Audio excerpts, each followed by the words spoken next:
cooking show.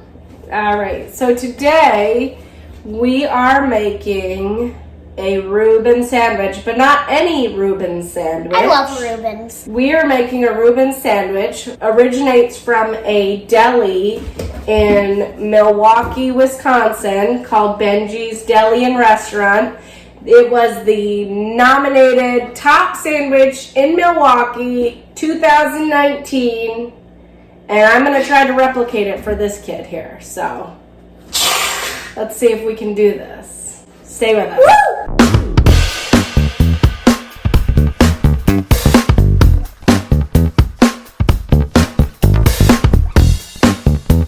So, we have our griddle going, and Pax, what's up with the cheese?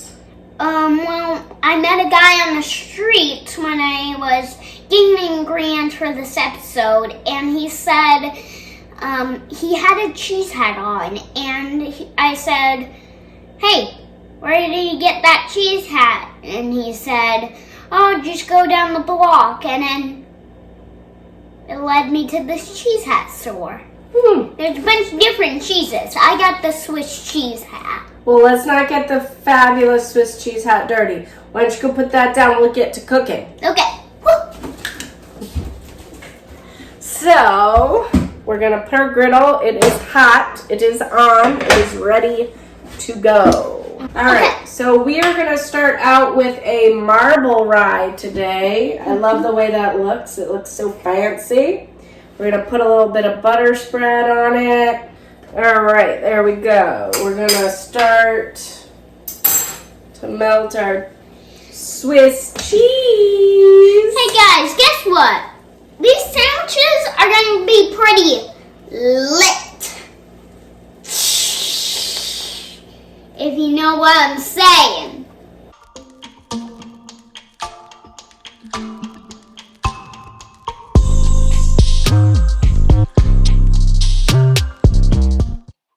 For the origin of the lunchbox, the concept of a food container had existed for a long time, but it was not until people began using tobacco tins to carry meals in the early 20th century. This was followed by the use of lithographed images on metal. Then the lunchbox containers became a marketable product and a staple of youth. The first lunchbox decorated with a famous licensed character was introduced in 1935. Produced by Gooder, Pesk, and Fry, it featured Mickey Mouse and was a 4-color lithographed oval tin with a pull-out inside tray. It had no vacuum bottle, but it did have a handle. G, P, and F was founded on January 2nd, 1880. By William Gooder and Charles Pesk in Milwaukee, Wisconsin. Its industry was tinware, enamel, sheet ironware, and industrial containers. Its headquarters were in Milwaukee, Wisconsin from 1880 to 1882, Chicago, Illinois from 1882 to 1883, and back to Milwaukee in 1883 to 1990. The rest is history, and now lunchboxes are an American school-age tradition. All right, so now we have our corned beef. So what this restaurant does, and the reason why their Reuben is so popular, is because they carve it. So that's what we're doing today. Or you can make it into a circle. No. A square. A rectangle. No, we're going to make it into slices that we're going to put on the sandwich. Octagon. Ooh. A heart. How about just a bunch of rectangles? This is getting thicker by the cut. I'm telling you, this is not easy. All right, we can do this. Come on, you got it. I can help you. Okay. We are going to throw these pieces on the griddle, get them cooking. It's hot. Hear that sizzle? All right. 19 pieces. right, I'm going to turn this up to And we have 300. And we have 4 pieces of bread. We're going to flip these over. We just want to warm these up a little bit and then get them nice and heated. Toasty.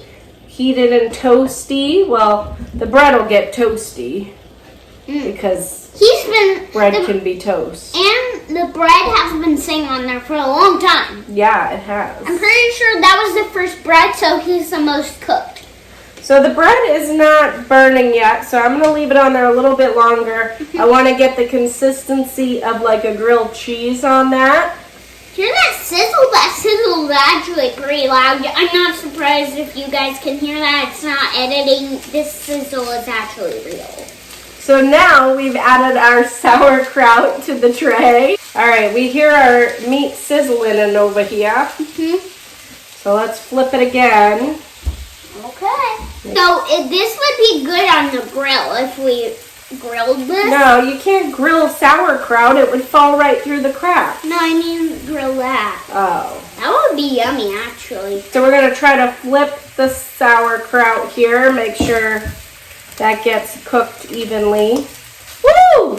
It's popping up in the air.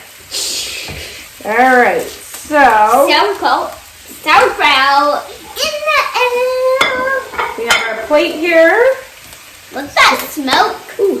Probably can't see on camera, but smoke is definitely there. All right, there. we got our cheese sides of our bread done. That looks pretty good. It does look pretty good.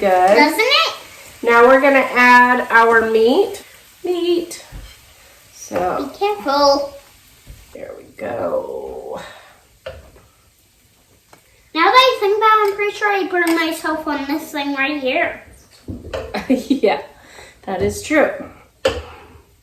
And that was my first ever burn. Okay, all right. So we have a lot of meat on these sandwiches. Wait, bend down. Bend down. Why? I don't know why. Comment down below if you saw that. All right, so we're going to try to get all our meat on here because at the Benny's Deli, they use 1/2 pound of meat per sandwich. I think that's why it's so popular. Now we're going to take this sauerkraut and we're going to divide it.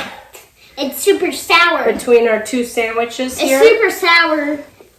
But I don't think it's real because kraut I don't think is a real word, is it? Sauerkraut is a real word. No, is kraut a It's all one word. Okay, but is kraut a real word? Sure. Then what is kraut? It's the end of the sour. So I'm going to move the griddle since we're done with that part. Look at our hands. Okay, eat it. Sure. We are still missing something from our sandwich here, and that is Thousand Island dressing.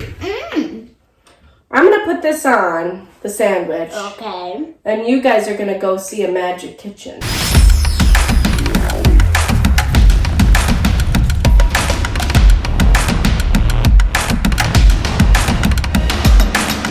Welcome to the magic kitchen. $100 bill. 3 lunch boxes.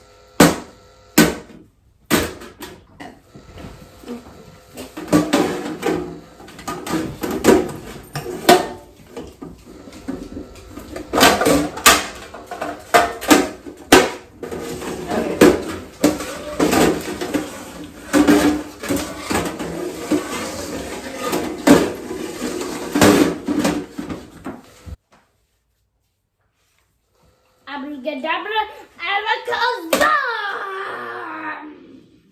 Which lunchbox is it in? That's so simple. It's obviously in the Candyland one. Should I open it? Sure. Wait. I saw you put it in the Candyland one. That's crazy. Should we check the others? Sure.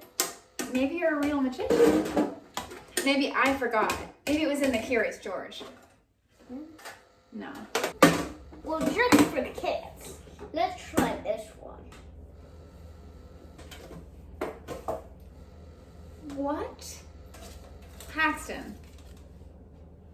That's incredible. You have to teach me that. You will join us in the magic kitchen.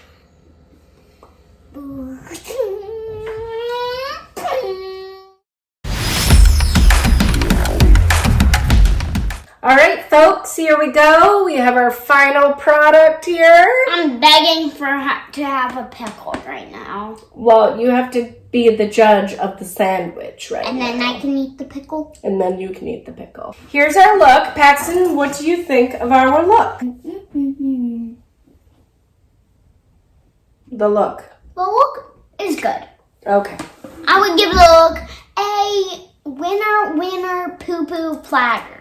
That makes no sense. So that means it's in the middle. It's good, but it is bad. Ooh, that just fell all apart. Maybe it's because the half a pound of... Right? Okay, here's what the inside looks like when you cut that up. Not exactly like Benji's, that's for sure. Smell the sandwich. What do you think of the smell? The pickles smell good. And sandwich smells good. They both smell... They both smell good. Good. All right, that's good. Okay, Paxton, before you take a bite, I'm going to go get one more thing. Cheese hat. All right. I would like you to take a bite of my Milwaukee Ruben. Give it a go. It looks good. Wow. The cheese is in the room, people. Well, don't choke yourself out over it. We were trying to make it super good, like exactly like the restaurant. Yes, exactly. And I don't think that happened. So, yeah, I don't think that happened in this episode. So, I would have to give it a poop. Oh, a poo-poo platter. Well, hats off to you, Benny's Deli, because you did a much better job than I did. All right, everybody, thanks for joining us today in the Sloppy Spoon Kitchen, and we will see you all next week. Getting into Halloween, we're going to be talking about some Halloween treats. Remember to subscribe.